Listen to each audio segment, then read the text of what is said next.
gravando. Agora foi. Gente querida, boa noite. Boa Boa noite. noite, minhas queridas. Que coisa maravilhosa esse nosso encontro, toda terça e quinta-feira, não é verdade? Olha, é muito bom. A gente já sabe que naquela hora, 19 horas, toda terça e quinta, a gente tá lá, pega nosso cafezinho, nosso cuscuz com ovo, não é? E a gente está aqui. Ou algumas pegam um crochê, outras cortam uma roupa, mas de olho na aula, aprendendo só coisas bacanas que diz respeito à nossa vida, não é? E à nossa atuação como costureira. Então, hoje, eu quero receber vocês com aquele abraço. Vamos todo mundo fazendo esse gesto? Olha, aquele abraço, que coisa maravilhosa. A gente gosta de abraço, não é? A gente gosta de receber o abraço e a gente também gosta de dar o abraço. Então, eu inicio a aula de hoje abraçando de forma muito carinhosa cada uma de vocês. E quando eu abraço cada uma de vocês, eu estou dizendo que vocês Boa são noite. importantes. Boa Eu estou noite para todos. dizendo que eu valorizo vocês. Quando eu abraço vocês, eu estou dizendo que gosto de vocês, né? Mas o que é o abraço? Menino, menina, esse abraço tem poder, não é verdade? O abraço é uma forma carinhosa da gente amar as pessoas, né? Quem já abraçou hoje? E quem já foi abraçada hoje? Olha que delícia, é muito bom dar e receber um abraço. Tem abraços que são alegria, não é? Parece abraço energizante, não é verdade? Quando a gente encontra alguém, uma amiga, um familiar, um vizinho, uma vizinha, pessoas que fazia tempo que a gente não via, ou pessoas que fazia pouco tempo que a gente via. Então, a gente dá aquele abraço com alegria, não é? Então, é o abraço da alegria, da energia, né? De dizer para a gente, olha, vamos embora que vai dar tudo certo. Esse é o abraço da alegria. É muito bom dar esse abraço e é muito bom receber esse abraço.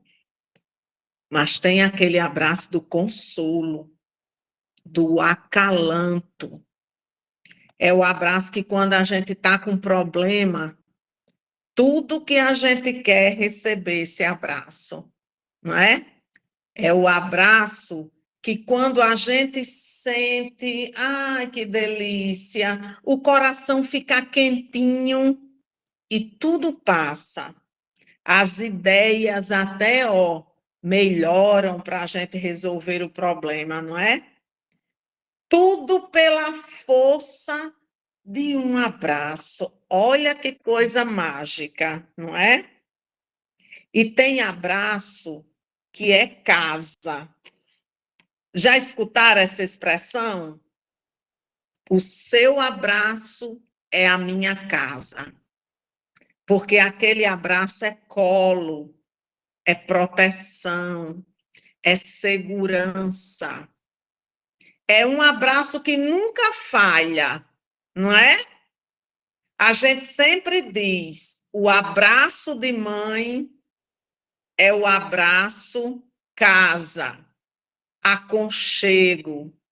É naquele abraço que a gente resolve tudo, não é?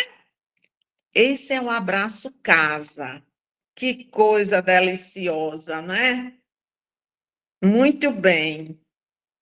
Mas tem uns abraços muito bacanas que a gente nem conhece a pessoa. Já pensou um negócio desse? Como é que a gente abraça uma pessoa que a gente nem conhece? Tem algumas celebrações religiosas das mais diferentes religiões que tem o momento da saudação, não é? Aí você está ali, abraça aquelas pessoas que você nem conhece. E tem também aqueles abraços de pessoas que você não conhece, que está na euforia do jogo de Muito bom mesmo. futebol, e o que que acontece? Acontece o gol. Aí o que que você faz? Abraça a pessoa que está do seu lado e você nem conhece, não é? É um abraço também que nos dá alegria também, é no momento de alegria, né? É esse abraço aí que ele nos faz bem e a gente nem conhece a pessoa, não é? Olha que coisa interessante. A força e o poder do abraço, que inclusive transforma nossos dias. Às vezes, tudo que a gente quer é um abraço. E tem um tal de um abraço, minha gente, que é o abraço terapia, que tem poder de cura. Tem amigos e amigas, parente, todo mundo tem alguém que a gente confia e a gente vai lá, ó, tomar um cafezinho, tomar um chazinho. E tudo que a gente quer é o quê? O abraço. Porque é um abraço terapia, é um abraço de cura. O abraço tem poder. Agora tem um abraço que todo mundo usa esse abraço. É o abraço do travesseiro. Olha que coisa. Sandra, você já abraçou o seu travesseiro, Sandra? Eu já. Todos os dias a gente abraça o travesseiro. Olha, né? Às vezes, quando a gente está com muito sono, a gente diz: vou abraçar meu travesseiro. Significa que a pessoa vai dormir.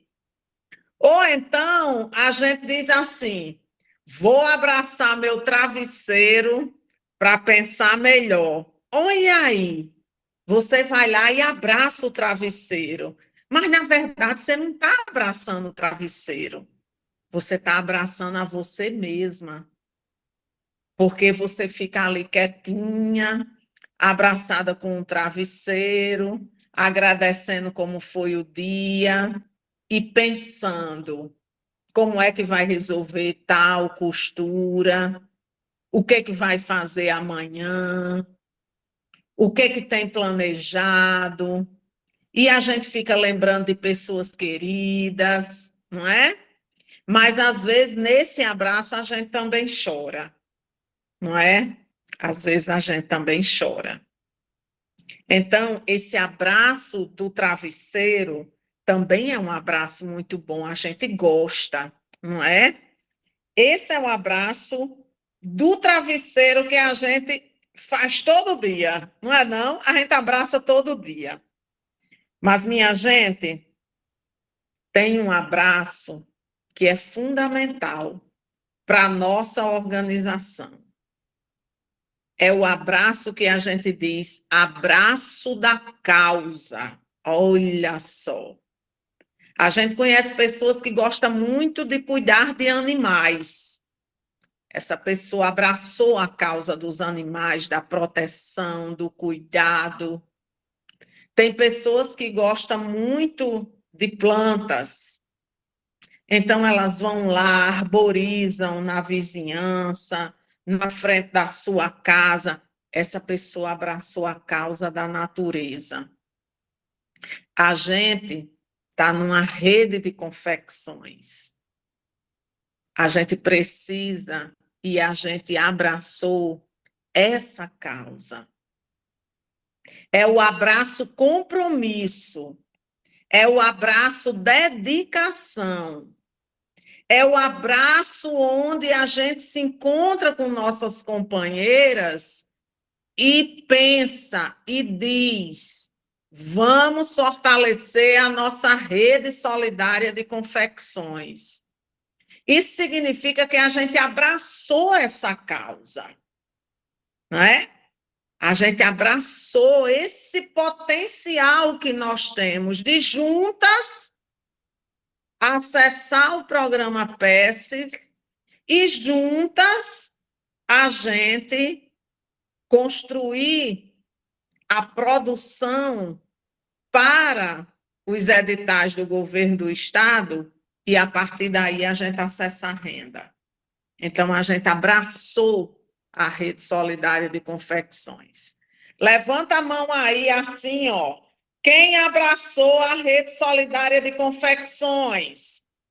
Balança a mão aí. Isso. Bate palmas para a nossa rede solidária de confecções. Olha que coisa linda. Olha como está bonita a tela. Filma, Marquinho. Olha como a tela está bonita. Nós, nesses aplausos para nós mesmas, nós estamos abraçando todas as companheiras que fazem parte da rede de confecções. Então, eu inicio essa aula abraçando cada uma de vocês, porque abraçando vocês, a gente está abraçando o fortalecimento da rede solidária de confecções. Agora eu tenho um vídeo para dedicar a vocês. Sayonara, meu amor, você solta o vídeo.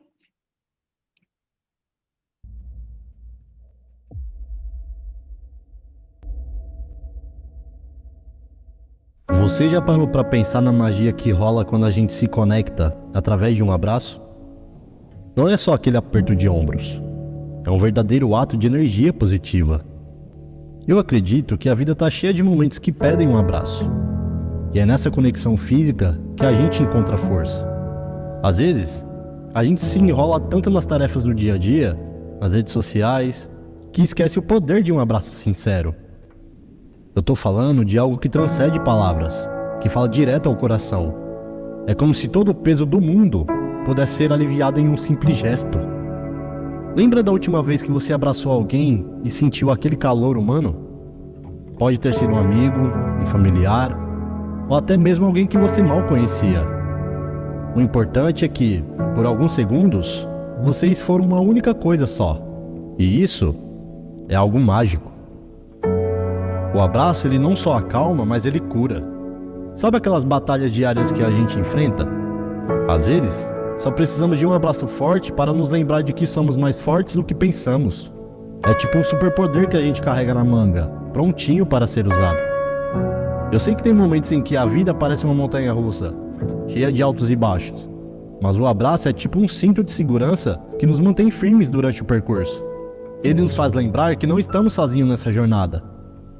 E se tem uma coisa que eu aprendi, é que o abraço não conhece fronteiras.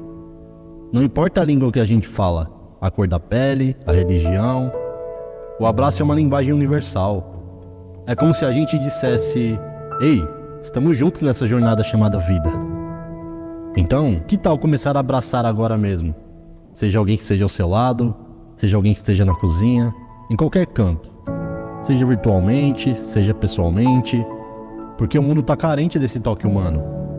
Vamos transformar cada abraço em um ato de amor, em um ato de resistência contra tudo que tenta nos derrubar. No fim das contas, a vida é uma aventura incrível, e o abraço é a trilha sonora que embala cada passo nosso. Vamos abraçar mais, julgar menos e construir pontes de conexão nesse mundo, que às vezes parece estar desconectado. Então, antes de fechar esse vídeo, se tiver alguém do seu lado, dê um abraço e sinta essa força que reside dentro de vocês dois.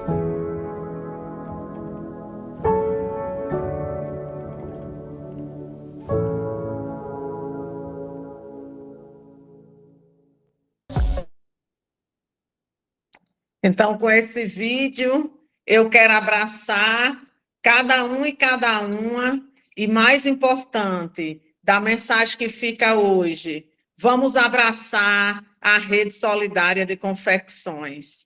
Essa é a nossa missão, esse é o nosso foco. Então, com um abraço muito caloroso, nós vamos receber o querido Anderson Pedrosa. Ele vai nos ajudar hoje a entender como estruturar um negócio sustentável. Querido Anderson, ele é da Engenheiros Sem Fronteiras, junto com Sandra, com Marquinhos, com uma turma muito boa, com Lara. Vem para cá, Anderson. Vem abraçar essa rede, vem abraçar todas nós. Oi, boa noite. Obrigado, Helena. Muito boas essas reflexões que às vezes no dia a dia, né, a gente vivendo um pouco no automático, não para ter essas reflexões. Bom, me chamo Anderson, eu sou formado em engenharia de produção, sou do Engenheiro Sem Fronteiras. Estava participando de forma. Primeiro, vocês conseguem me ouvir bem? Tudo certo? Sim, escutamos bem. Estava participando de forma mais ativa do projeto quando a gente estava no início do desenvolvimento da cartilha, quando a gente estava ainda no planejamento do curso, e agora podendo retornar já, mas chegando para o fim do curso, né? Então, para mim é muito importante, fico muito feliz e agradeço a vocês a oportunidade também. E queria parabenizar também pelo comprometimento, né? Tipo, já é a 16ª aula desse segundo curso, já teve um primeiro, então é uma jornada longa aí, né? Assistindo aulas online. Eu que fui aluno da UFRN durante a pandemia, lembro que não é muito fácil, é difícil se concentrar, é difícil captar as informações igual a gente consegue captar presencialmente, né? A forma de um gesto com a mão, às vezes, ajuda, o movimento do corpo ajuda a entender melhor, é mais fácil ter uma troca de informações, enfim. Então, parabenizar aí e lembrar, né, que está chegando ao fim do curso, pedir esse comprometimento, até faltam, essa é a 16ª, né, vai até a 20ª, então está chegando ao fim, e queria pedir a participação de vocês durante essas próximas aulas nesse eixo. Vou compartilhar aqui já a apresentação. A gente vai entrar no eixo de viabilidade. E aí essa aula é pensando em viabilidade para estruturar um negócio sustentável. Queria pedir a participação de vocês, porque eu estou aqui como facilitador, mas eu acredito que eu tenho muito a aprender com vocês também, mas aí para eu conseguir aprender com vocês e para vocês também poderem ensinar as outras pessoas, é importante que vocês compartilhem as vivências de vocês, sabe? Deem exemplos do cotidiano, às vezes tem uma forma que você teve de resolver aquele problema que outra pessoa não pensou. Então, a gente vai compartilhando as experiências e assim todo mundo consegue aprender mais. E também, né, como falei, é mais difícil de manter a atenção. Então, se ficar só a minha voz, eu já não falo tão rápido assim, não tenho uma voz tão potente. Se ficar só a minha voz, pode ser que vocês se acostumem tanto com ela que dê sono em vocês. Então, podem abrir o microfone e participar durante a aula, certo? Certo. Vamos lá, o que nós vamos aprender nessa aula vamos entender o que é viabilidade, falar sobre viabilidade pessoal e social. Por onde começar a análise de viabilidade? Vamos debater sobre dívida, investimento e empréstimos e juros. Essa aula, ela pega a página 70, o início do eixo 6, até a página 82 do volume 2 da cartilha. Então, enquanto a professora Helena falava, eu já estava observando que Gil, né, outras mulheres já pegaram a cartilha, né, para ficar do lado, acompanhando a aula, Então, quem ainda não pegou, dá tempo de pegar, pega uma caneta, um lápis também, para ir fazendo as anotações, que é importante. Também, a forma que eu vou falar, a forma que está escrita na cartilha, não necessariamente é a melhor forma para vocês lembrarem desse conteúdo depois. Então, se vocês quiserem escrever de uma maneira diferente que está sendo apresentado, vocês escrevem, deixam anotado, que vai facilitar quando for relembrar esse conteúdo depois. E aí a gente inicia com a pergunta, será que vale a pena? Que é uma pergunta que a gente costuma fazer quando a gente não tem certeza, não está um pouco perdido se entrar naquela situação, se aceitar aquele projeto, se aceitar uma proposta realmente vai valer a pena. E muitas vezes na vida, assim, a gente segue na vida tomando decisões sem saber se realmente vai valer a pena, né? E aí a gente toma a decisão, às vezes quebra a cara, aprende com o erro, às vezes continua tentando, sem refletir muito sobre. E aí, dentro do contexto de viabilidade, eu quero trazer a reflexão sobre o quanto empreender gera um medo nas pessoas. Então, o risco gera um medo nas pessoas. Quando você vai empreender, você vai dedicar tempo, às vezes você vai ter que abdicar de outro ponto da sua vida, outro lado da sua vida para focar naquele trabalho ali. E isso é um investimento também. E aí, quando você está investindo naquilo tempo, dinheiro, você fica com medo de dar errado. E aí, queria saber se vocês já ficaram em dúvida, assim, ao longo da experiência com confecção de vocês, se já ficaram em dúvida se um pedido valia a pena, se uma proposta valia a pena. E como vocês tentam decidir se vale a pena ou não? Se é com base em um histórico de outros pedidos, se é a partir de algum estudo que vocês fazem. Como é que é aí, mulheres? Nos contem. Aliás, reforçar o que eu disse bem no início, mas não estavam todas. Estava morrendo de saudade de vocês por essas 4 aulas que eu não pude participar, mas vocês estavam no meu coração e na minha mente. Então, estou feliz por estar aqui de volta, né? E aí, queria ouvi-las. Como é que tem sido essa experiência de vocês para cada novo pedido? Vocês se sentem seguras ou não? Vocês vão com convicção e aí só percebe que não valeu a pena ou que valeu a pena depois? Conta um pouco da experiência de vocês, por favor.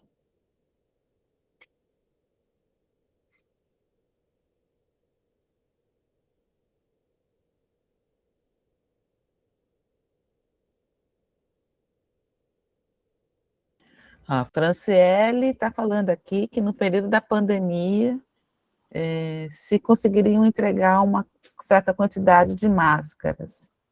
E a Mércia está dizendo aqui no chat também que ter uma ficha técnica e sentar para fazer o cálculo para poder pegar uma encomenda. Isso. Franciele, mas e aí, deu certo a entrega do pedido? Ficamos curiosas. Pode É, falar, se você tiver microfone para conseguir falar, Franciele, queria ouvir a sua voz.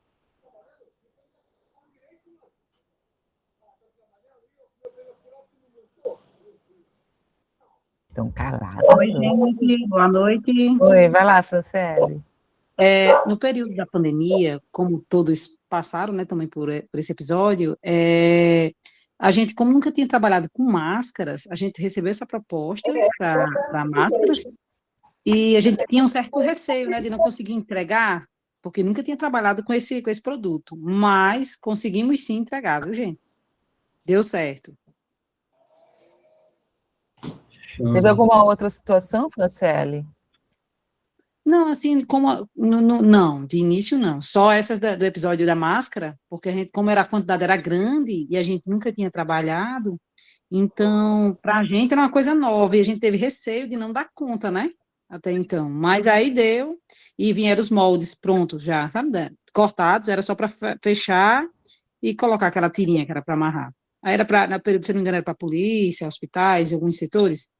Aí a gente pegou a demanda, já veio nas caixas, até da Contemina, se não me engano, Guararapes, e a gente finalizou, né? Fez o serviço e conseguiu entregar. Se unimos, né, e conseguimos entregar. O trabalho todo no coletivo, o grupo inteiro. Vocês chegaram a ficar sobrecarregadas nesse período, já que vocês tinham medo de não conseguir entregar? Não, Trabalhou não. mais do que o normal? Como é que foi? Não deu para trabalhar, porque como já vieram cortadas, foi mais fácil, era só o fechamento e o acabamento. Mas como a gente nunca tinha trabalhado com produto, teve receio, porque ser um produto pequeno, menor, mas a gente, o tamanho, né, no tamanho, só que deu certo e conseguimos, dividimos, pronto. No meu caso, eu não trabalho com confecção. Sempre fico nessa parte da diretoria, divulgação, vendas, organizando. Então, até eu tive que ir também para ajudar, tirar linhas, fazer limpeza, dobrar, passar, deixar já nas embalagens. Então, a gente teve que ser um trabalho em grupo mesmo para dar conta, bem direitinho, mas não foi em excesso, não, o trabalho. Todo mundo deu conta. Certo. Aqui também a gente fez 500 máscaras, mas foi para a prefeitura. Máscara de tricoline. Certo, Gina. E aí, mas no início, quando Mas vocês foi receberam tranquilo. o pedido, bateu Sim, aquele medo por ser um produto novo, uma quantidade alta? fiquei meio assustada assim por causa do tempo, né? Mas eu, como sou um pouco alvoroçada, aí eu trabalhava até tarde da noite e conseguimos entregar na data certa, na data que foi pedida. Então, foi 500 máscaras de tricoline, mas foi de boa. Certo. Parabéns, viu? Obrigado pela participação. Eu estou curiosa aqui, Anderson. As duas fizeram um depoimento com relação a se dariam conta em termos de trabalho, mas teve algum questionamento em algum dos grupos com vocês, se chegaram a questionar se, em termos de retorno financeiro, se o preço que era pago, né, com os custos que vocês tinham, se valia a pena? Alguém teve essa situação de receber um pedido, fazer e depois assim, poxa, não valeu a pena porque a gente ficou no prejuízo, a gente teve mais custos do que retorno. Alguém passou por essa situação? No meu caso, não, porque já veio os tecidos, veio o elástico, sabe? E não teve prejuízo por esse lado. Mas, por causa também era uma boa causa, né? As máscaras que estavam sendo, muita gente usando. Aí, mesmo que se não viesse valor nenhum, só o material, eu trabalhava tranquila, tá certo? Eu não... Tá certo que não é todo mundo que faz isso, né? Mas no meu caso, como eu gosto muito, assim, de ajudar e sou uma pessoa, assim, que gosto de ajudar as pessoas, principalmente quem não tem, aí eu fazia numa boa, recebendo o material, né, claro. Muito bem. E nós agradecemos, porque nesse período foi muito difícil para todos nós. Se não fossem vocês, né, nessa ajuda, nessa luta. E aí, Anderson, eu queria fazer um depoimento aqui da Ciele, que ela colocou que ela fez uma saia e que deu muito trabalho, e no final ela não recebeu nada, então para ela não valeu a pena. E a Geneide Francisca está dizendo que lá na COP, elas pegaram uma encomenda das máscaras antes de 30 dias e elas entregaram 2.000 máscaras. Olha só a quantidade. Parabéns vocês todas nesse mutirão, né, de elaboração das máscaras. Muito obrigada. Isso. E deixa eu ler o comentário aqui. Lene comentou também, eu já tive prejuízo sim, dei um valor às peças sem fazer orçamento e no fim era para ser mais, fiquei no prejuízo. Isso é comum acontecer também. Aí vocês já tiveram também as aulas de precificação, né? Já dá uma ajuda a não cometer mais esse erro de passar um valor menor do que deveria ser. Até porque, no caso da Gilna aí, que ela comentou, ela recebeu o material, mas na maioria das vezes vocês têm que comprar o material ainda. Então, se não for um valor adequado, aí acontece de ter o prejuízo. Além do tempo gasto com o trabalho manual ali, né? Se gastar horas, ainda tem o custo dos materiais, certo? No caso, foi por causa era uma boa causa, né? Por causa das máscaras, muita gente estava precisando, então eu me doei né, vamos dizer assim, uns 20%, né? Mas porque eu gosto mesmo de fazer, de trabalhar assim com costura. Tá Mas ótimo, Gil. recebi o material, foi beleza, não tive custo assim de só um pouquinho do trabalho que eu doei porque era uma boa causa, né? Era por por uma ajuda, o pessoal que não precisava de máscara. Aí foi Sim, doada essas máscaras para a prefeitura e a prefeitura distribuiu com o pessoal. e pode ter certeza que esses 20% valeram demais, viu? Então, Tiveram um impacto muito grande, é verdade. certo? Voltando aqui para a apresentação, tipo, fazer um relato assim pessoal mesmo, tipo, um desabafo. Eu sou muito inseguro com essas mudanças, assim, com algo novo. Então, tipo, eu gosto muito dessa parte de viabilidade, espero que vocês gostem também, porque como eu sou inseguro, a viabilidade vai me trazer um norte, assim, da chance que aquilo tem de dar certo. Então, se eu for fazer algum investimento, se eu for dedicar meu tempo a algo, tipo, eu sempre gosto de pensar, às vezes, coisas do dia a dia assim, eu não paro para pensar, não faço uma análise, mas só o fato da gente refletir sobre aquilo, pensando sobre se vai valer a pena ou não, já é algo que ajuda a nos planejar e a também ter mais segurança daquilo que a gente está fazendo. Maria Júlia quer comentar alguma coisa?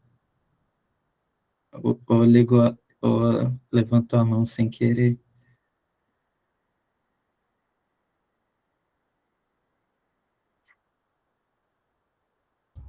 Maria Júlia?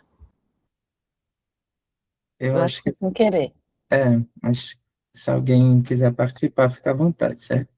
Então, a viabilidade é quando algo tem boas chances de dar certo, e aí a análise de viabilidade, que é o estudo que vai ser feito e que a gente vai estar Hoje eu não vou poder aprendendo participar. aqui, é para prever se o resultado será positivo ou não, e uma etapa essencial do planejamento. Então, a partir do momento que a gente recebe um pedido, é importante que já inicie esse estudo de viabilidade para saber se vale a pena ou não. Boa noite, desculpa aí o atraso, porque hoje eu não estou em casa e não vou poder participar da aula. Tá Certo? bem, Maria, obrigada. Boa noite. E aí, vamos para um exemplo rápido. Então, imaginemos que o grupo Retalhos Vivos recebeu uma proposta para produzir lençóis e jalecos durante um ano e por um preço fixado em contrato para um hospital. Antes de aceitar, a gente precisa devemos avaliar para sabermos se a proposta é viável.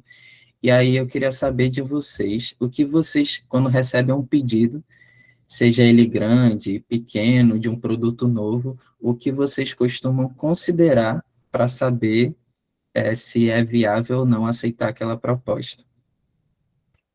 Podem falar no microfone ou mandar pelo chat.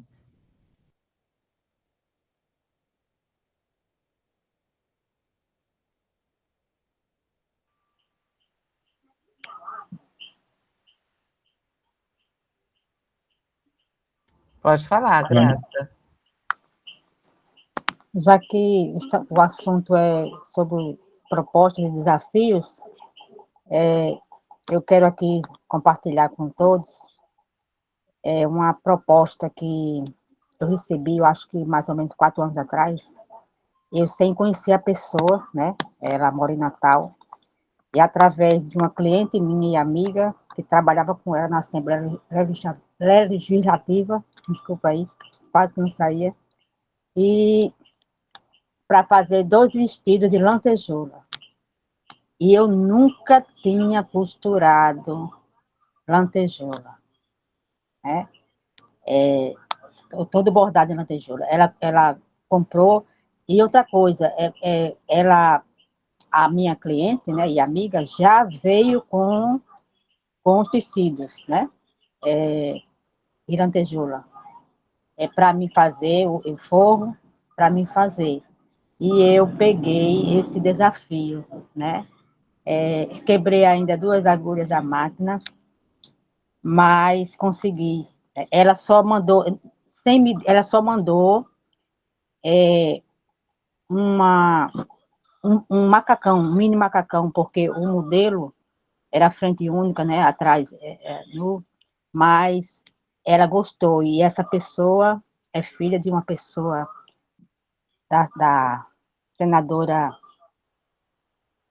né, eu sei, nem conheci. E como essa minha amiga disse que ela era magrinha assim como eu, que eu sou magrinha, ela é magrinha como eu, um pouco mais alta do que eu, né, e eu fiz pela minha medida.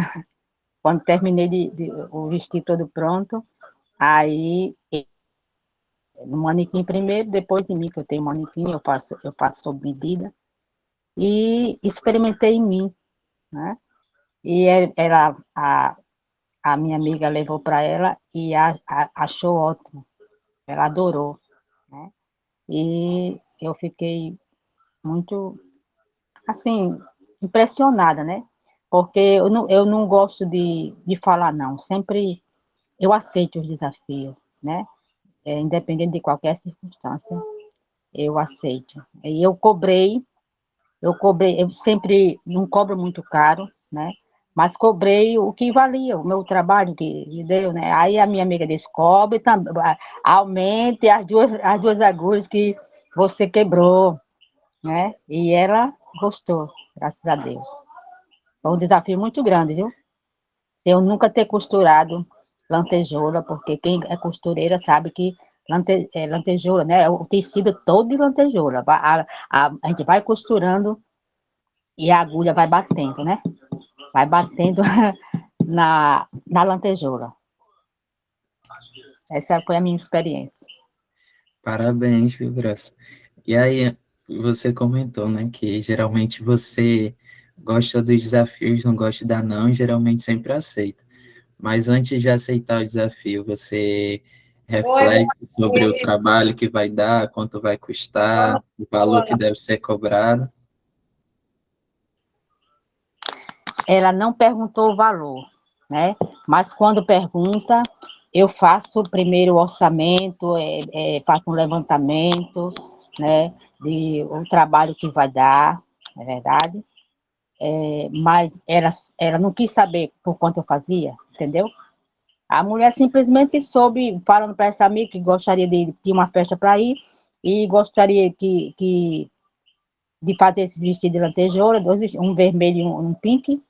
E essa minha amiga, né, como eu já costuro há muito tempo para ela, conserto roupas dela, ela mora em Natal, mas a família dela é aqui, vizinho meu, e simplesmente ela não perguntou, mas eu só cobrei depois que terminei o trabalho, entendeu? Mas quando o cliente pergunta o valor, eu dou uma pensada, vou pensar, vou ver, né? E quando é o tecido meu, que eu sempre trabalho com tecido meu, né? Com material meu, eu faço o orçamento e vejo quanto gastei, e eu sempre aprendi assim, que, por exemplo, se todo o material que eu comprei custou R$ 50, Eu tiro os R$ 50, boto mais 50 e mais 50. Então, a peça vai sair por R$ 150. Eu não cobro por horas trabalhadas, não. Entendeu? Certo, entendi. Ele, acho que foi sem querer. Certo. Então, antes de aceitar, a gente deve avaliar todos os impactos daquele pedido no que vai ter na proposta. Então, trazendo para esse exemplo de produzir lençóis e jalecos para um hospital, a gente vai ter que levar em consideração o preço que vai, nesse caso aqui, para um hospital do governo estadual, então o preço que o governo estadual vai estar pagando para cada peça de lençol, para cada jaleco, pensando em capacidade, que vocês já tiveram aula também anteriormente sobre isso, a gente vai ter que ver se a quantidade de mulheres disponíveis ali para aquele trabalho vai conseguir atender aquele pedido, né, dentro do prazo, e levantando todos os impactos que pode acontecer, que interferem no resultado final. E aí, tipo, existem vários tipos de viabilidade. Não sei se já ouviram falar em viabilidade ambiental, por exemplo, quando vai fazer um estudo para instalar um parque eólico numa região, tem que ter um estudo de viabilidade ambiental. No caso, para a gente, se a gente quiser saber se uma proposta, um projeto vai dar um retorno financeiro positivo, a gente precisa fazer um estudo de viabilidade financeiro, econômico. E aí, uma viabilidade que é pouco abordada, que a gente acaba deixando de lado, é a viabilidade pessoal e social, que reforça que é necessário olhar para o bem viver, para ter uma vida digna, coletiva e sustentável. Então, quando a gente for aceitar uma proposta, a gente pensar também no coletivo, pensar coletivo, eu digo até em relação à família, às vezes você está com umas obrigações na família, tendo que cuidar de alguém, e às vezes não consegue aceitar aquela proposta no momento, sem deixar de lado essa sua outra obrigação. E aí, às vezes, se você aceitar, você vai ter duas obrigações pesadas, às vezes não vai conseguir resolver nenhuma das duas por completo, ou vai conseguir resolver uma e deixar a outra de lado. Então, a gente refletir sempre no nosso momento, pensando no prazo, todo aquele trabalho que vai dar, e entender se a gente consegue chegar no resultado final ou não. E aí tem um lembrete aqui: se o esforço pesa mais que o retorno, não vale a pena. Então, algumas mulheres já comentaram aí que às vezes tiveram um trabalho muito grande para confeccionar algumas peças e no fim tiveram prejuízo. Então, é um cenário em que você se dedicou ali, aquela pessoa pensou com carinho naquela peça que estava construindo para a pessoa, e aí no fim você recebeu um valor abaixo do que era o justo, ou até não recebeu o valor, que também existem situações assim, né? Então, sempre pensar nessa relação do nosso esforço.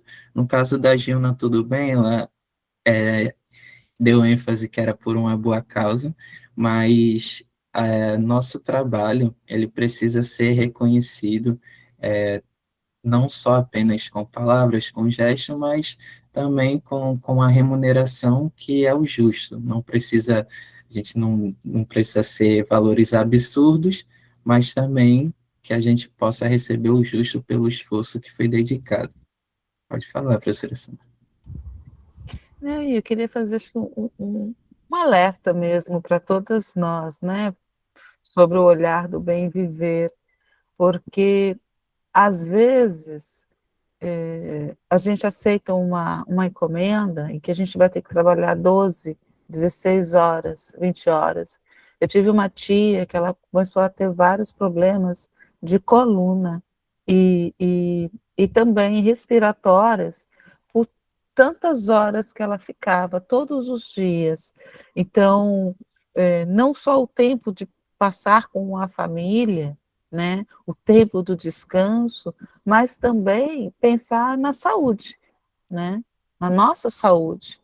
Então, fazer uma análise se vale a pena esse esforço de muitas horas a mais o tempo todo para atender o pedido, tem que ser refletida pelo coletivo, né? De repente, às vezes, vale mais a pena abrir as portas do coletivo, da cooperativa ou da associação e convidar mais mulheres para estar junto nessa força de trabalho, do que ficar muito sobrecarregadas.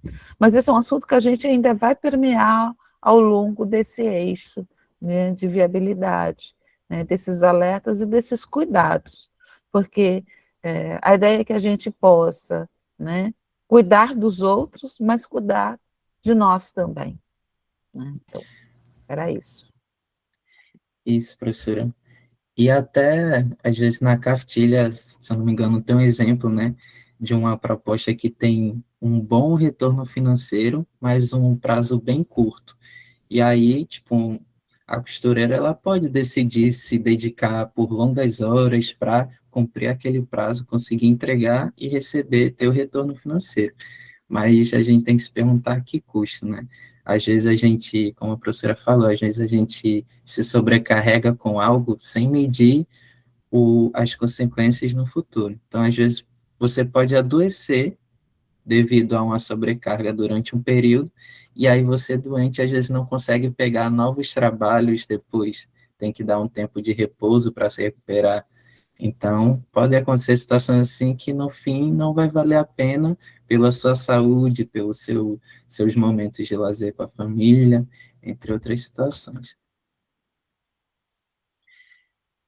E aí, por onde começar a análise de viabilidade? A gente já vem falando bastante sobre essa questão sobre entregar no prazo, e é o ponto de partida mesmo, é a quantidade e o prazo de entrega, são duas informações iniciais do pedido, e a partir dessas informações que a gente vai começar a refletir se consegue atender essa quantidade dentro do prazo que foi pedido.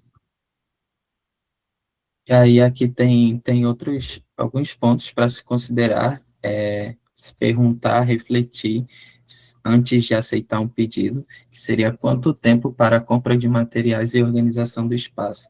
A gente tem que entender, a partir do momento que a gente recebe o pedido, a gente não vai começar a confeccionar na mesma hora, no mesmo dia. Existe um tempo para comprar material, para planejar a peça, né? Então, tipo, não é a pessoa pede algo e já é automático. Vocês ainda vão parar para pensar como vão produzir aquela peça. Então, isso também requer um tempo. E aí, analisar quantas peças cada mulher produz por dia. Isso é muito importante. Tipo, isso, a associação pode ter um valor fechado ou pode avaliar de acordo com o perfil de cada mulher. Nem todo mundo produz na mesma intensidade também, isso tem que ser considerado e respeitado. Quantas mulheres estarão disponíveis para esse trabalho, que também, como a professora Sandra deu exemplo, se não for suficiente aquela quantidade de mulher para o trabalho, pode convidar outras artesãs, outras mulheres para participar dessa produção e, assim, dar conta do pedido. O pior seria o caso de não dar conta do pedido dentro do prazo. E aí a gente vai ver mais para frente também algumas opções de ajustar, solucionar esse problema de prazos apertados. E aí eu queria fazer um comentário também, Anderson, é que vocês vão perceber nesse eixo e nas várias aulas que nós teremos para a parte de viabilidade, mulheres, que, de alguma forma, é um resgate das aulas anteriores. Então, a parte de compra de materiais estava na aula de logística, a parte de quantas mulheres estão produzindo, os tempos, está na parte de produção. A gente vai falar de valores, de preços, então, quando formos pensar, né, e calcular, e analisar a viabilidade, significa que todos os assuntos que nós passamos até agora, eles serão revisitados para que a gente possa fazer uma boa análise. Isso mesmo. E aí, último ponto aí, quanto tempo para a divisão das tarefas sem sobrecarga? Então, no momento inicial do pedido, tem que levar isso em consideração, a divisão de tarefas, porque além da sobrecarga do pedido do coletivo como um todo, tem que refletir sobre quem vai ficar com cada função, se uma pessoa vai ficar responsável pela gestão e pela produção, por exemplo. É justo que ela fique responsável por produzir a mesma quantidade do que as outras mulheres? Isso tudo tem que ser considerado para que tenha uma divisão das tarefas justa e que todo mundo trabalhe com seu bem-estar ali dentro do seu limite, para não haver sobrecarga. E aí tem um exemplo aqui sobre capacidade, sobre quantidade do pedido e prazo. Vou ler para vocês. A Associação Retalhos Vivos recebeu um pedido de 800 blusas com prazo de entrega de 15 dias. E aí vamos considerar que o grupo tem 10 mulheres e cada mulher consegue produzir, em média, 6 blusas por dia, e que 5 dias do prazo será para a compra de materiais, planejamento do pedido e dias de descanso. Geralmente, a gente sempre vai considerar essa proporção.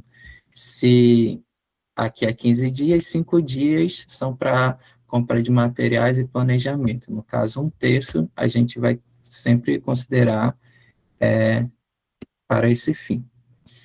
E aí, a capacidade de produção diária, revisando, né, as aulas passadas, a capacidade de produção diária vai ser a quantidade de mulheres disponíveis, que são 10, vezes a quantidade de blusas que cada uma produz por dia. Então, a gente chega aqui em 60 blusas por dia, é nossa capacidade de produção diária. Mas o pedido não é para um dia, é para 15 dias, e que a gente vai considerar 10 dias de produção, no caso. Então, a gente vai fazer a capacidade de produção diária, que é 60 blusas, vezes a quantidade de dias disponíveis para a produção, que são 10. E aí a gente chega no valor de 60 blusas produzidas dentro do prazo que tem no pedido. E aí a gente consegue identificar que o pedido era 800 blusas, a gente conseguiu produzir 600. No caso, a gente analisou que conseguiria produzir 600. E aí identificou-se que não há capacidade de produção suficiente para atender o pedido. Qual a solução vocês dariam para que a gente não precisasse recusar esse pedido, que a gente possa achar uma solução e aceitar o pedido, entregar e ficar tudo certo? Arranjar umas costureiras. Nunca desistir. Pronto, Júnior. É uma opção, uma boa solução, inclusive. Fortalece o coletivo também. Sempre tem alguém disponível a participar ali, a contribuir. E tem mais uma opção de solução também. Alguém tem algum palpite de outra forma que pode terceirizar com outras costureiras, certo? Franciele falou. A outra é resolvida a partir do diálogo. Pode aumentar a carga horária. Essa questão de aumentar a carga horária, na prática, a gente também não vai ficar só preso na teoria. Na prática, costuma ser uma opção. Mas durante esse eixo aqui, como a gente também quer realizar estudos pensando no bem-estar das costureiras, para que não haja sobrecarga, a gente vai tentar trabalhar o máximo com essa opção de convidar mais mulheres para participar da produção, e a outra opção de solução seria negociar o prazo, que aí são opções que a gente consegue continuar atendendo o pedido sem precisar trabalhar por mais tempo, às vezes 100 dias de descanso, às vezes pegar por, sei lá, trabalhar cerca de 12 horas em um dia, e aí prejudica a coluna, começa a ter um cansaço, enfim. Então, a gente vai focar nessas duas soluções, certas? Pensando no bem-estar de vocês também. Pode falar, professor. A gente não imagina que a gente pode negociar prazo, né? Que a gente possa negociar preço. E essa reflexão, né, essa provocação é tentar, porque de repente a pessoa coloca, mas se vocês explicarem a situação, ela segura mais 2 dias, 3 dias e a gente dá conta de fazer. E uma coisa que acho que é um elemento muito importante, nós estamos numa rede solidária de confecção. A gente pode chamar mais mulheres, mas a gente pode pedir ajuda para um grupo da rede mais próximo da gente. O outro grupo pode pegar também. A gente pode dividir a produção para mais de um grupo, para poder dar tempo. Aí, se o outro grupo não puder, né, a gente pode fazer uma análise da negociação. Então, nós temos mais opções, né? Posso negociar prazo, posso chamar mais mulheres para fazer parte do grupo, posso pedir ajuda para um outro grupo da rede. Vocês já se conhecem, vocês já estão criando laços de confiança, então é possível. Estão tendo as mesmas formações, né? Então é bacana também exercitar isso, né? Pensar, a gente não consegue dar conta disso, mas eu sei que aquele grupo ali do meu lado, né? Aquelas mulheres também dão conta, vamos dividir, né? Isso é possível. Isso mesmo, Sandra. E aí, só completando aqui o raciocínio sobre esse exemplo, aqui, nesse caso, não tinha capacidade de produção suficiente, mas vamos supor que teve uma negociação sobre o prazo, e o prazo aumentou para 21 dias, para 3 semanas. Então, a gente vai continuar tirando uma semana para planejamento, e aí ficamos com 2 semanas, 14 dias para produção.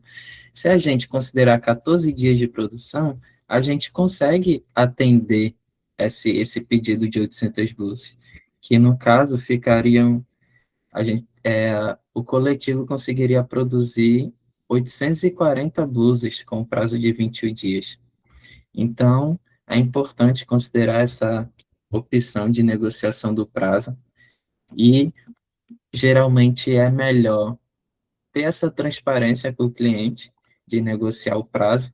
Muitas vezes, na maioria das vezes, vai entender e vai aceitar.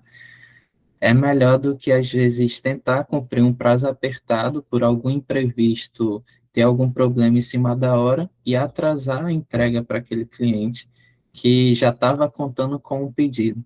Então, essa transparência com o cliente em relação aos prazos é importante, tanto para o cliente como para vocês também, trabalhar com mais conforto e segurança dentro do prazo, certo?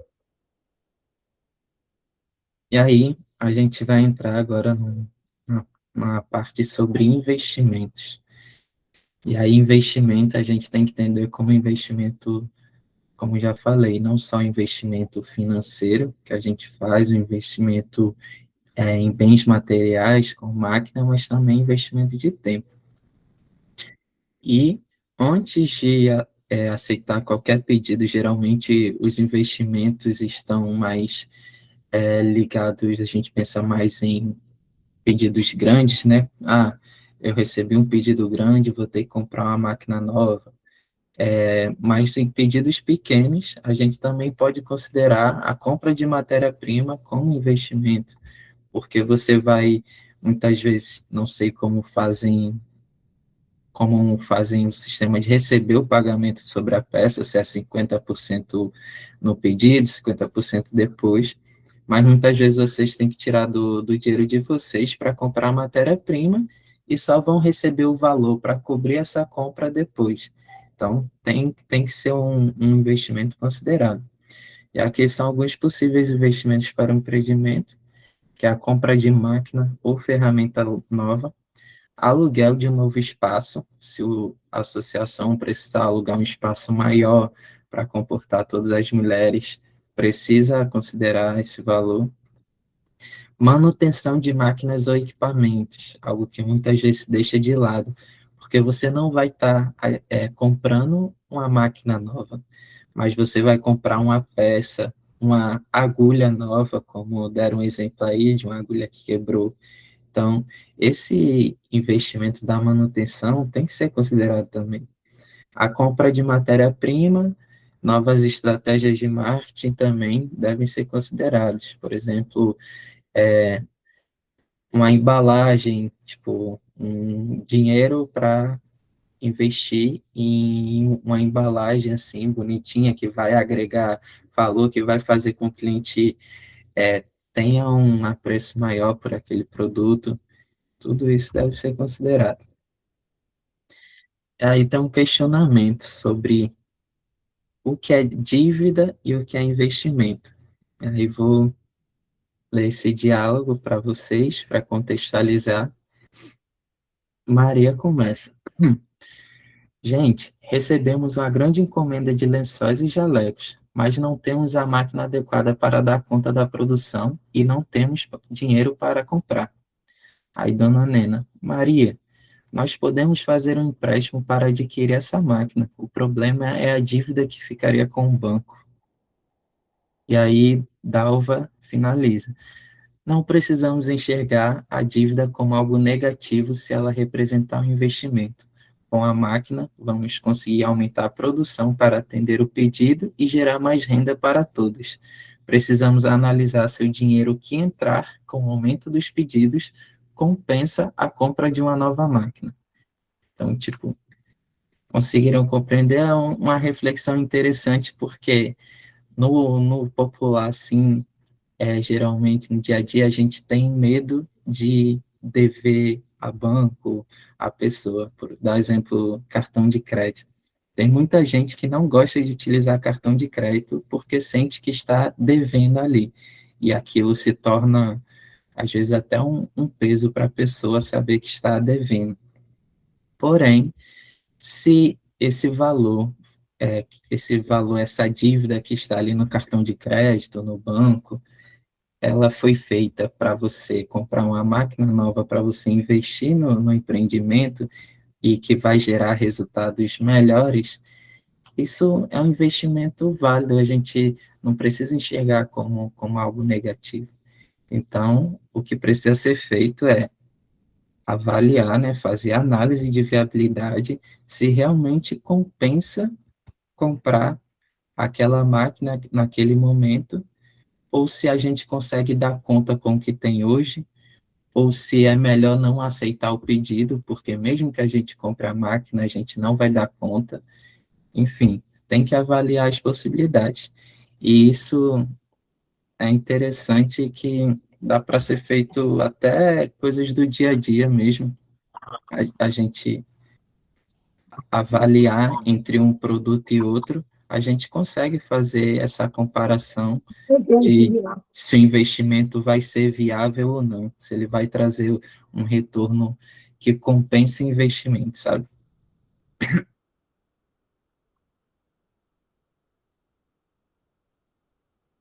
E aí, falando sobre, seguindo a linha de dívida, assim, investimento, um tema que muitas vezes é um vilão, o empréstimo, mas que muitas vezes também, tipo, é essencial para garantir o sucesso de um empreendimento, garantir a viabilidade de um negócio. E aí tem um exemplo. A Associação de Retalhos e Giros recebeu uma excelente proposta, mas estão sem capital de giro e precisam comprar novas máquinas e alugar um novo espaço. O empréstimo é uma opção para a proposta dar certo. Mesma situação do diálogo anterior das costureiras, né? Eles receberam uma boa proposta, mas com os equipamentos, com os recursos que têm, não conseguem dar conta daquele pedido. E aí, às vezes, o que se pensa de cara é recusar o pedido porque não tem uma máquina específica para produzir aquilo, ou não tem máquina suficiente. Mas existe essa solução de fazer um empréstimo, caso não tenha esse valor no capital de giro, tá? É importante ressaltar. A gente dá prioridade a utilizar o capital de giro, o recurso que está guardado ali com a costureira ou com a associação para fazer esse investimento. Caso não seja possível utilizar, aí pode fazer um empréstimo. E aí, tipo, é importante refletir que um empréstimo gera um compromisso. O empréstimo, você pega o dinheiro emprestado, mas tem que devolver. E o valor recebido precisa ser devolvido frequentemente com juros dentro de um prazo combinado. Alguém aí já teve alguma experiência assim com empréstimo, seja positiva ou negativa? Se o empréstimo ajudou você a comprar uma máquina, a comprar matéria-prima, é importante também, às vezes está faltando dinheiro para comprar matéria-prima, você faz um empréstimo ali temporário só para conseguir atender aquele pedido. Alguém já teve alguma experiência que quer compartilhar? Não precisa ser só pessoal, tá? Pode ser da sua associação, um empréstimo que a associação fez para todo o grupo.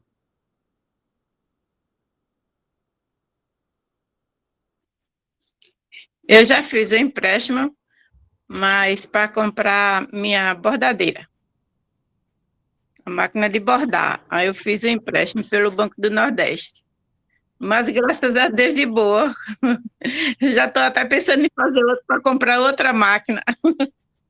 Pronto, você tem utilizado essa máquina no seu trabalho? Bastante. Pronto. Então, provavelmente, esse investimento, esse empréstimo está compensando, né? Então, compensa mesmo. Adriana, pode falar.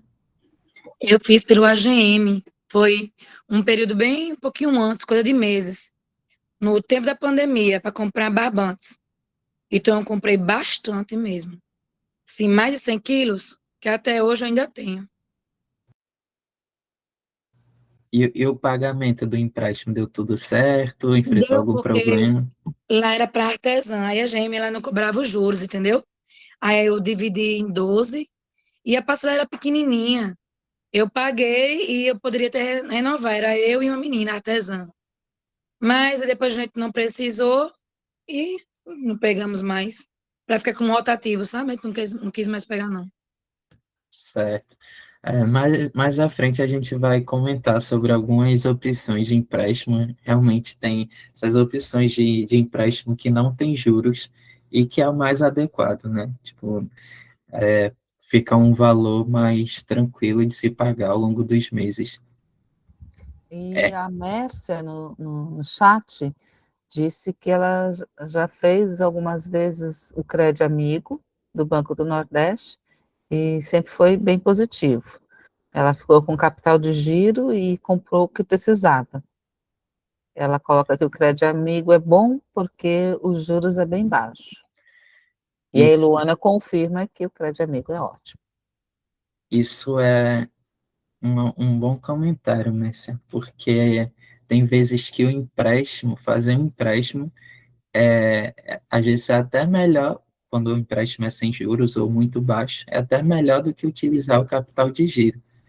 E aí, quando a gente for discutir, falar aqui sobre os juros, que é o próximo slide já, aí eu retomo nesse seu comentário, Mércia.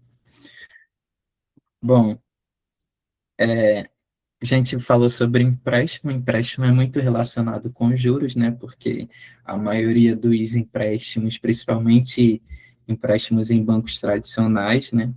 Para pessoas físicas também costumam ter juros, e alguns bancos, a maioria na real, com juros bem altos, inclusive. E aí, os juros, eles podem ser entendidos como o custo de pegar dinheiro emprestado. Então, se eu estou pegando um dinheiro emprestado que eu não tenho hoje, eu tenho que pagar, não são todos os casos, né? Quando tem juros, eu tenho que pagar uma taxa por esse serviço de pegar um dinheiro que eu não tenho. E eles representam um valor a mais que deve ser pago, calculado a partir de uma porcentagem sobre o valor do empréstimo.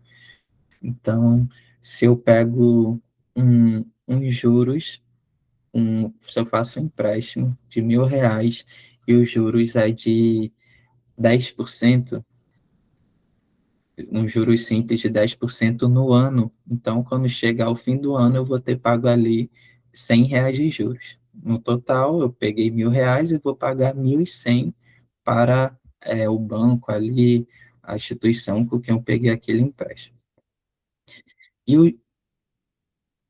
Pode falar, Adriana. O chato é que o crédito amigo, tipo assim, se eu tiver meu nome de solteira no documento, beleza, eu faço. Mas se eu for casada, nem eu posso estar com o nome negativado, nem ele, meu esposo.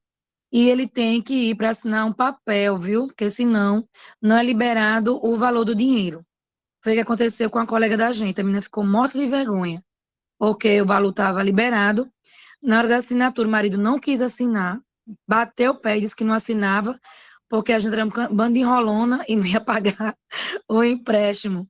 E aí babou tudo, porque como é em grupo, né? Um é a balista da outra. E esse que eu fiz com uma menina, que era só eu e ela, não precisava disso. Graças a Deus. A gente fez de boa, pagamos, e o marido dela nem soube. Pronto, acabou-se. E deu certo. É isso aí, obrigado aí pelo comentário. Tenho muitas opções, né, de empréstimo com juros baixos ou sem juros, e aí é importante fazer esse estudo antes de pegar o empréstimo para avaliar qual a melhor opção para você. Os juros compostos, eles são conhecidos como juros sobre juros, é o regime que a taxa é aplicada sobre o valor acumulado até o período anterior, que é o mês ou ano. E são os juros mais comuns, assim, em empréstimo, porque se eu peguei um empréstimo para pagar uma parcela dele todo mês, então, os juros vai estar em cima sempre do valor acumulado. Então, se eu pagar R$ 1.000, eu paguei R$ 100. Então, no próximo mês, o juros já vai ser em cima do valor de R$ 900, não mais em cima do de 1.000, e assim vai indo, juros sobre juros. E aí, um alerta caso seja adquirido um empréstimo de forma desorganizada, esses juros podem agir como uma bola de neve na gestão financeira. Vou dar um exemplo, não sei quantas pessoas utilizam cartão de crédito, mas de uns anos para cá, vem sendo dada a opção de parcelar a fatura do cartão de crédito. E muitas pessoas acabam fazendo esse parcelamento em um mês ou outro assim, que faltou um dinheirinho, não consegue fazer o pagamento total da parcela, da fatura, quer dizer, e faz o parcelamento. E aí o que acontece? Tipo, se eu parcelar aquela fatura, no próximo mês eu vou ter que pagar a fatura mais a parcela da fatura anterior. E os juros em cima desse parcelamento, que geralmente são bem altos. Então, o que costuma acontecer, que gera um endividamento, tipo, nos jornais dá para perceber que a parcela da população que está endividada é bem alta. O que acontece é que, às vezes, a pessoa deixou de pagar um mês, depois vai só virando uma bola de neve, que aí já vai incidir ainda mais juros sobre aquilo, e o valor dos juros fica só aumentando, porque o valor que você está devendo vai aumentando proporcionalmente ali aos juros também. Então, os dois vão virando, se juntam e vão virando uma bola de neve, até que, às vezes, a pessoa fica com muita dificuldade de quitar essa dívida. Então, cuidado. E aí, uma reflexão. Queria saber, para a gente finalizar, não finalizar, que ainda vai ter um vídeo, mas para a gente entender melhor sobre os juros, queria saber se vocês preferem receber R$ 1.000 hoje ou daqui a um ano e por quê.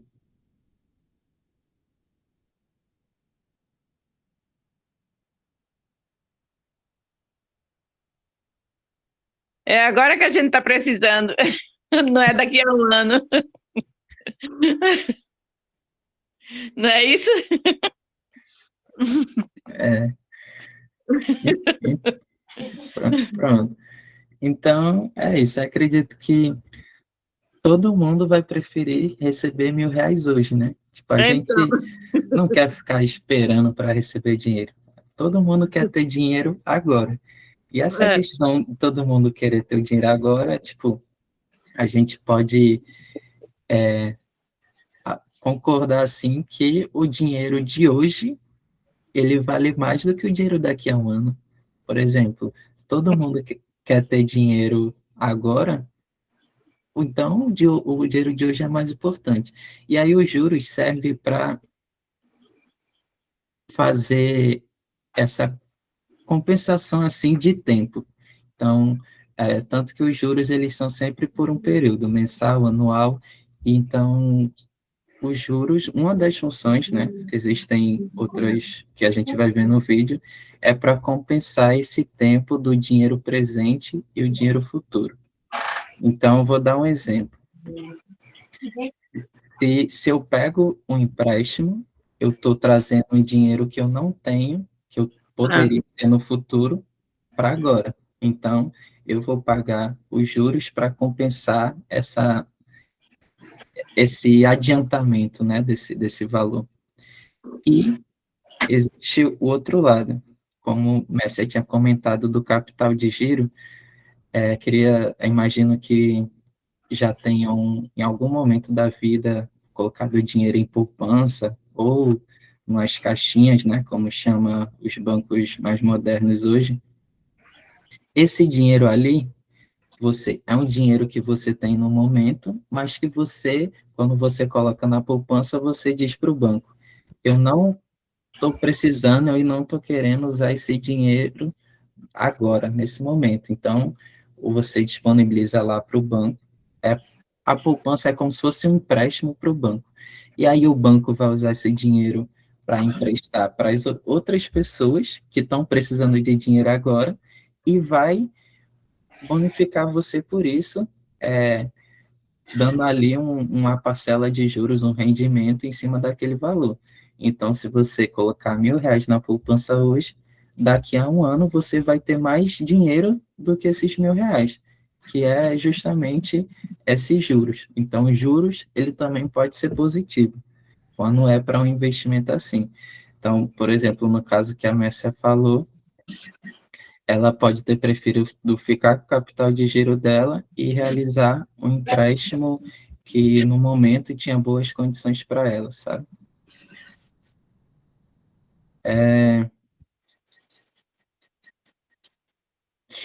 Vou colocar um vídeo aqui rapidinho. Vocês conseguem ouvir? Aqui eu consigo ouvir. Certo. Você sabe o que são juros? Já se perguntou por que os bancos cobram juros quando você faz compras parceladas? Ou porque você precisa pagar a mais quando faz um empréstimo? E quando você aplica um dinheiro, como é que ele rende ao longo dos meses? Os juros são a remuneração pelo uso do dinheiro no tempo. Os bancos e instituições financeiras fazem a ponte entre quem tem dinheiro sobrando naquele momento, que são os poupadores ou investidores, e quem precisa de dinheiro, os tomadores ou devedores. Os poupadores recebem juros pelo dinheiro que eles tinham e deixaram de usar, enquanto os tomadores pagam juros pelo dinheiro que usaram, mas não tinham. Você pode conferir mais sobre a intermediação financeira no nosso vídeo E se não existissem bancos, além dos nossos outros vídeos sobre economia e política monetária no Brasil. Então, se você é um investidor ou poupador, o dinheiro que você aplicou no banco vai ser emprestado a um tomador e vai pagar ao banco o valor que tomou emprestado mais os juros. Para emprestar o dinheiro dos poupadores, o banco tem de encontrar bons tomadores. Para isso, ele precisa de pessoal trabalhando, sistemas de computação e, principalmente, precisa desenvolver estratégias para reduzir a chance de haver o calote do empréstimo. A taxa de juros do empréstimo ao tomador precisa remunerar o dinheiro dos poupadores, todos os serviços prestados pelo banco e o risco de calote. Os juros são a remuneração pelo dinheiro. Agora vamos ver na prática como funcionam os juros na hora de fazer uma aplicação financeira e de pegar um empréstimo. Imagine que uma pessoa queira aplicar um recurso no banco e faça um investimento de R$1.000 que promete uma taxa de juros de 5% ao ano, por exemplo. Ela vai receber R$5 a cada R$100 aplicados. Ao longo, no final de 12 meses, terá R$1.050. Agora pense numa pessoa que precise de crédito. Se, por exemplo, ela toma um empréstimo de R$1.000 hoje e precisa pagar R$1.080 no vencimento daqui a um ano. Isso quer dizer que a taxa de juros será de 8% ao ano. Esse cálculo é feito dividindo os R$80 de juros pelos 1.000 tomados, ou seja, 80 dividido por 1.000 ou 8% ao ano. A taxa de juros é equivalente ao preço de um produto, só que nesse caso, o produto é o dinheiro. E se você precisa de uma força para calcular a taxa de juros de um empréstimo ou investimento, você pode utilizar a calculadora do cidadão, disponível no site do Banco Central. Ficou com alguma dúvida? Deixa nos comentários ou acesse bcb.gov.br para mais informações. No próximo vídeo, vamos falar o que é o tal do spread.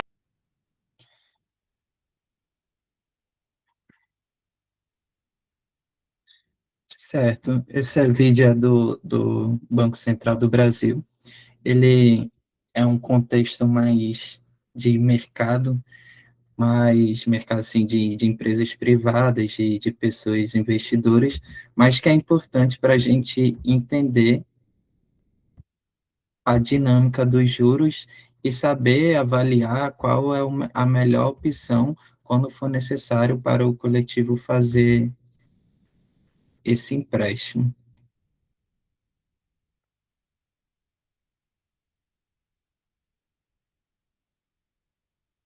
Não estava conseguindo passar, mas deu certo.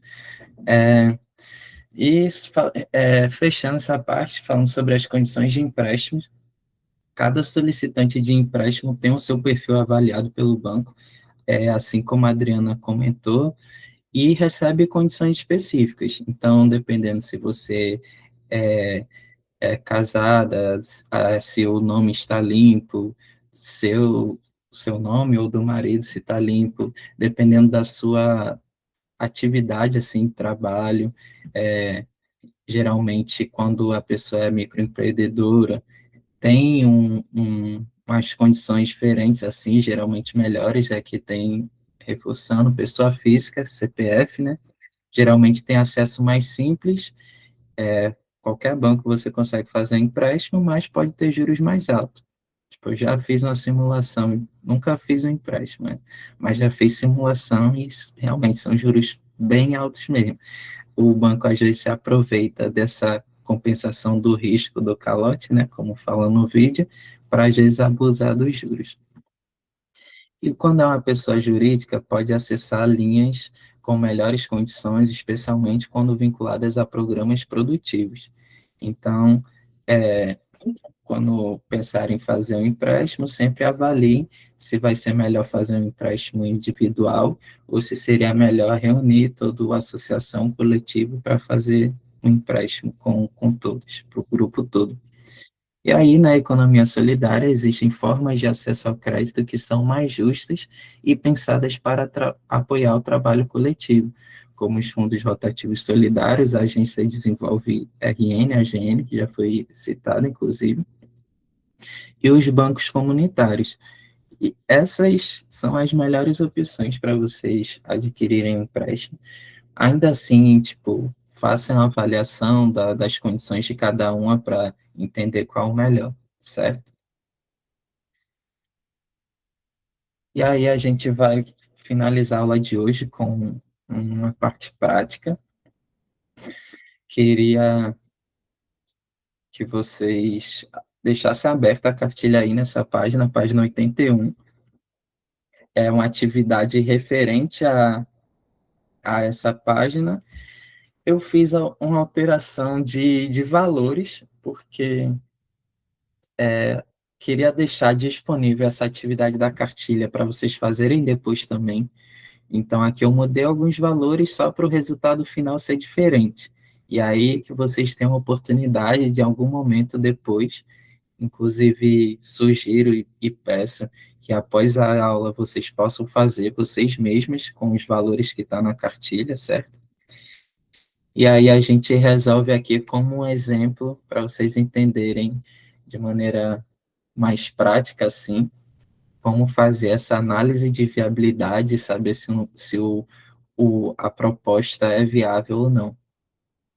Vou começar a ler aqui, certo? Se tiverem alguma dúvida, qualquer dúvida, podem interromper, certo? Para sair todo mundo entendendo a lógica, tipo, a ideia da viabilidade. A Associação Retalhos Vivos recebeu um pedido de 500 blusas com prazo de 15 dias, por R$ 30 cada blusa. O grupo já sabe, a partir do planejamento da produção, que foi visto em aulas anteriores, né, que cada mulher consegue produzir 5 blusas por dia. Atualmente, 8 mulheres estão disponíveis para esse trabalho. Os custos totais da produção, incluindo matéria-prima, o trabalho remunerado das costureiras e também os custos indiretos, eles somam R$ 12.000. Para comprar os materiais, o grupo precisa de 4.000, mas não tem esse valor em caixa. Após analisar as condições, o grupo verificou que o custo total de um empréstimo no valor de 4.000, incluindo já imposto, taxa e tudo mais, ao final de 2 meses será de R$ 520. Então, esse é o contexto do problema e os valores, certo? E aí, a gente vai fazer algumas contas para responder. Qual será a receita total do pedido? Qual é a capacidade de produção do grupo em 10 dias? E o grupo consegue atender o pedido dentro do prazo? E após pagar todos os custos e o empréstimo, qual será o resultado final? Terá um bom retorno financeiro? E aí a gente vai seguir alguns passos para calcular. Vamos iniciar pelo cálculo da receita. Queria saber se alguém lembra das aulas anteriores como é feito esse cálculo da receita. O que a gente vai considerar para achar a nossa receita.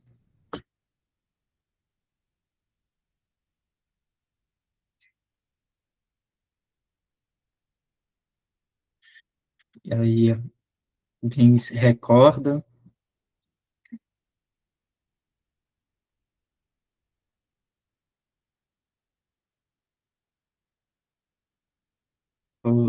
Vou dar um spoiler aqui. Então, a definição para a gente achar a receita nesse problema aqui vai ser a quantidade do pedido, no caso, a quantidade de blusas do pedido, multiplicado pelo valor a ser pago por peça. Então, vamos relembrar aqui qual a quantidade do pedido e o valor por peça. A quantidade pedida é de 500 blusas e é R$ 30 o valor de cada peça. Alguém já falou ali no chat, né? E aí a gente vai fazer a receita, 500 camisas vezes R$ 30, vai dar uma receita total de R$ 15.000. Isso aí. Muito bem, Messi. Quem quiser ir, isso, o valor que receberá pelo pedido. E aí uma provocação assim. Esse valor que vai receber pelo pedido é o lucro da pessoa? É o valor que ela vai ter disponível no fim de todo o trabalho? Tudo isso é sobra para gastar? É. Como vocês bem quiserem? Fazer uma viagem. Dá para fazer uma Não, viagem com 15 mil. esse valor é o valor que vai receber pelas peças, mas tem que tirar o custo total, que é de 12.000, E no caso, mais os 520, que é do custo do empréstimo, né? Muito bem, Mércia. Isso aí mesmo.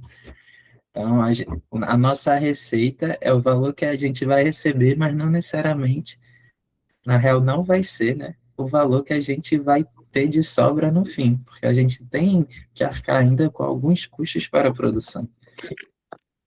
E aí, antes de ir para considerar os custos, vamos passar aqui pelo cálculo da capacidade. A gente já mostrou um exemplo nessa aula sobre o cálculo da capacidade, e aí eu queria saber se alguém tem alguma ideia de como fazer esse cálculo da capacidade para saber o quanto essas mulheres conseguem produzir dentro do prazo. Não precisa dizer o valor da conta, sabe? É só dizer o que vai ser considerado para esse cálculo.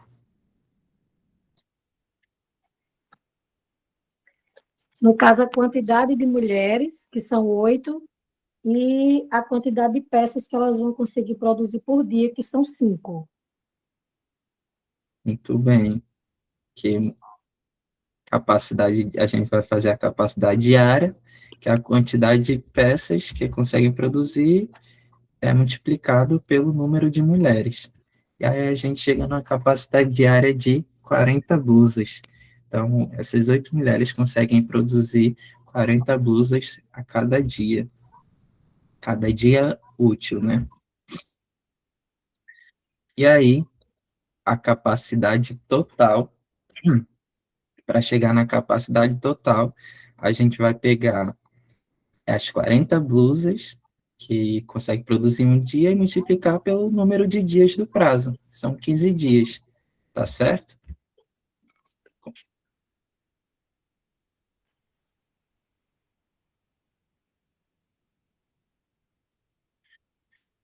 Concordam aí? No caso, o cliente pediu um prazo de 15 dias, eu vou considerar esses 15 dias aqui para produção.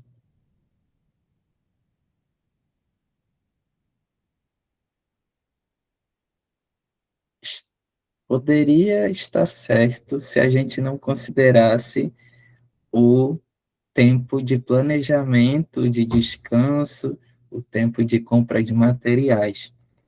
Então, lembre, sempre a gente vai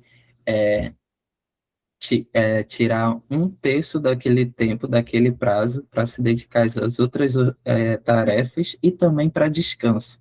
Ninguém precisa trabalhar 15 dias seguidos, né?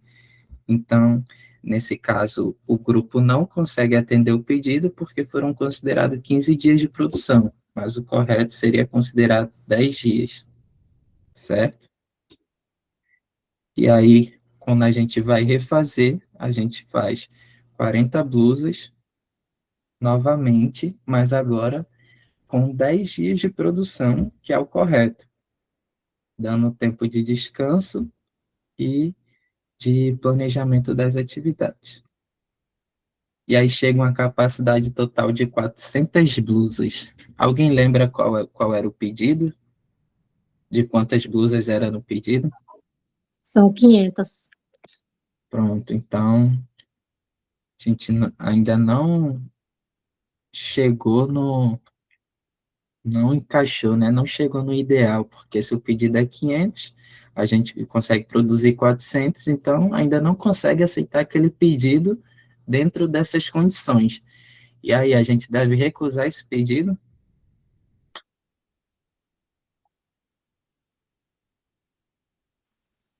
Não.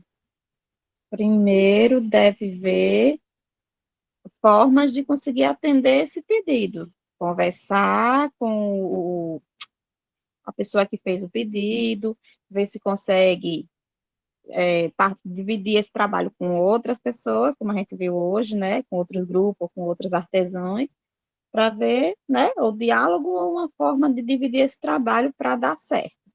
Tentar. Se não der certo, ninguém faz mágica, né? Isso Mas mesmo. pode-se conversar para aumentar, no caso, o prazo, né? Com a conversa para aumentar o prazo da entrega do pedido. Isso. Para aumentar o prazo da entrega e também ver se consegue dividir o trabalho com outras pessoas. Isso mesmo, muito bem. Obrigado aí, Messa, no chat, Lene e Ana Cláudia pela participação. Exatamente. Não necessariamente o prazo ou a quantidade de mulheres na produção podem ser negociados. Então, sempre considerar essa opção para solucionar esse problema. E aí a gente vai refazer o cálculo da capacidade. Mas agora a gente vai considerar que mais 2 mulheres toparam participar da produção. Fizeram um convite a elas, elas toparam. Então, agora, no lugar de ter 8 mulheres, nós vamos ter 10 mulheres participando da produção. E aí a capacidade diária passa a ser 5 peças, multiplicado por 10 mulheres, que dá 50 blusas por dia. E aí, fazendo a capacidade total, né, que a gente vai multiplicar pelo número de dias úteis, a gente faz 50 blusas por dia, vezes 10 dias, vai dar 500 blusas. E o pedido é de 500 blusas. Então, em relação à capacidade, a gente conseguiu chegar em um cenário viável para atender esse pedido. Agora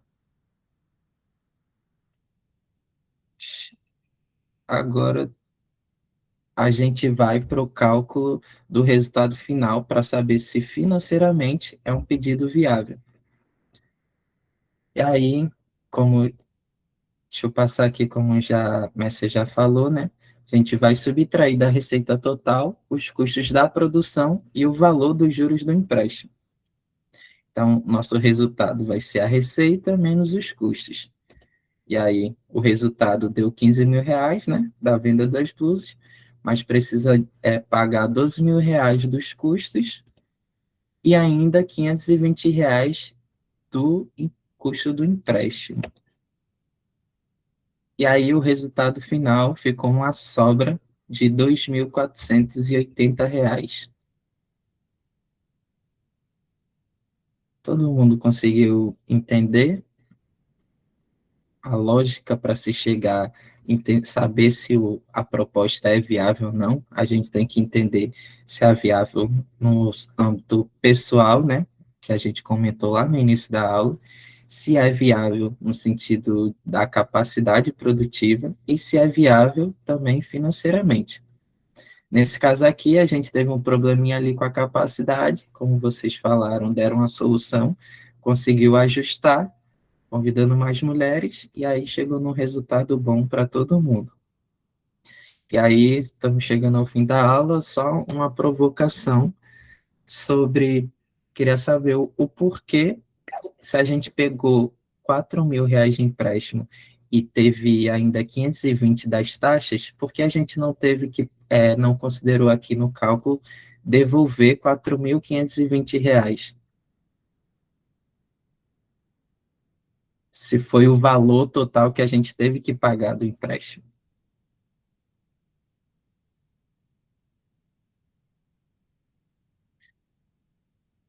Eu peguei emprestado 4 mil reais e no fim eu paguei 4.520. Mas aqui eu considerei só 520 reais. Isso mesmo, Messi. Esses 4 mil foram utilizados na compra de materiais. Então, ele já está incluso aqui nesses 12 mil reais. Então, não devo, na real, considerar esse valor 2 vezes. Então, muito bem, Messi, obrigado aí pela participação. Isso mesmo.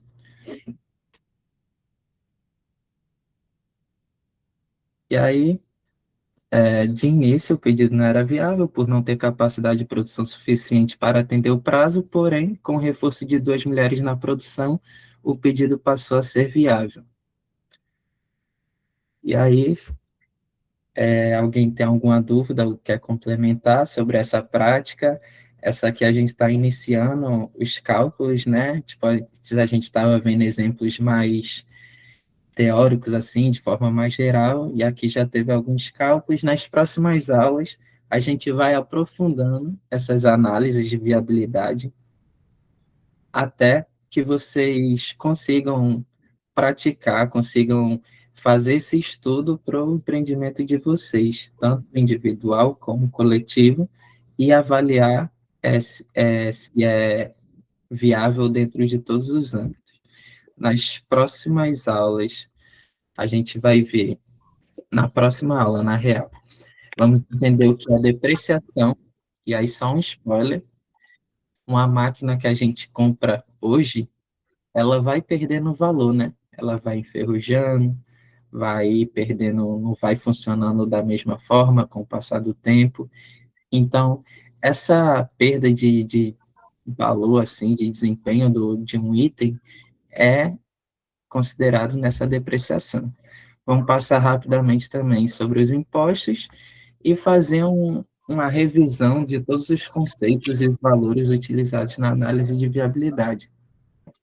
E a gente vai encerrar a próxima aula também com a parte mais prática, desenvolvendo uma análise de viabilidade dentro de um site que ficou muito bom, o que o Marcos, junto com a professora Sandra, aí desenvolveram. Vai ser muito útil para vocês e vai ser muito legal também a gente ficar brincando com esse sistema nas próximas aulas, certo? Então, compareçam, porque eu imagino que é algo que vocês vão aprender e vão ter acesso nas próximas aulas e que vai ficar para a vida toda de vocês, sabe? Para todos os empreendimentos que vocês forem participar. Então, é isso. Alguém tem algo a comentar? Queria só confirmar o calendário com vocês, reforçando que quinta-feira, dia 4, é feriado, né? Corpus Christi. Então, a gente não vai ter esse momento aqui, mas terça-feira a gente retorna, todos juntos aqui, juntas, para a gente dar seguimento aos estudos de viabilidade. Certo, professora Sandra? Muito obrigada, Anderson, por facilitar essa aula. Mulheres, havendo dúvidas, eu sempre reforço, pode nos procurar, pode procurar as educadoras, tá? A gente está ali programando, principalmente na parte de precificação, também aulas presenciais com vocês, para ter curso, para ir reforçando, mas, havendo dúvidas, nos perguntem, façam os exercícios da cartilha, releiam ela, reforcem, podem já praticar também, como teve um dia aí que eu publiquei uma foto lá no mercado da agricultura familiar, das mulheres já pensando, refletindo sobre a parte de marketing, né? Então, tudo isso já tentem colocar em prática, né, para saber se vai estar funcionando, e se não tiver, tirar as dúvidas do porquê que não está, tá? Isso é um elemento importante, já tentar praticar o quanto antes. Anderson, muito obrigada, já está recebendo ali elogios pela aula, né? Nós teremos Anderson mais alguns dias aqui conosco, e acho que para isso fiquem bem, né? Caso vocês tenham alguma dúvida, nos chamem. Não sei se tem alguma dúvida por agora. Alguém tem alguma dúvida por agora? Hoje está tranquilo? Então, quiserem antecipar a leitura de todo o conteúdo, porque aí a gente já vem mais... Oi, pode falar. Oi, pode falar. Também Pode passando falar. para dar boa noite, que eu estou assistindo hoje no celular de Genildo, viu? Era ele aqui, mas eu estava aqui vindo também. É eu e ele, Muito tá bem. certo? Fala seu nome completo para a gente ter registro. Todo mundo me conhece por Daza, viu? Porto Alegre. Tá De Porto bom, Alegre. Daza. Muito bem, obrigada. Então, já está entrando nos períodos de festa junina, né? E aí, com isso, a gente vai ter a aula. Oi? Então, vamos tentar agora conciliar os períodos das festas juninas com as aulas, mas como o Anderson colocou, a gente está na reta final. Esse é o último eixo, né? A gente espera trazer uma surpresa para vocês, de uma pessoa convidada, especial aqui para a rede. E aí a gente vai ter a nossa última aula final e, posteriormente, a nossa rodada presenciais. Antes da gente fechar, Eu vi, por exemplo, que Gilna pegou a cartilha, estava ali, toda concentrada, né? Todo mundo já conseguiu receber a cartilha volume 2? Tem gente que ainda não recebeu? Não. Mas vai receber, vai receber. Enquanto não recebeu a cartilha, pega o arquivo eletrônico. Olha lá, a Gilna com a dona Nena apresentando na página, né? Gostaram desse formato de cartilha? Ficou bacana? Bom. Ficou muito bom. Gostei. Né? A ideia é que vocês tivessem um tamanho menor e um pouco mais protegido para poder colocar na bolsa, facilitar, colocar ou na bolsa ou debaixo do braço e para onde vocês precisarem poder consultar esse conteúdo. Tá? Nos vemos, então, na próxima terça-feira, que é dia 9, com o Anderson continuando esse assunto. Então, um bom descanso, mulheres, merecido, e nos vemos em breve. Um beijo para vocês. Anderson, mais uma vez, obrigada. Beijo para vocês.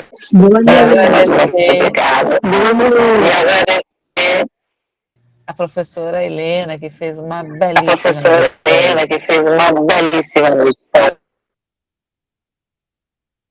Tchau, tchau, minha gente.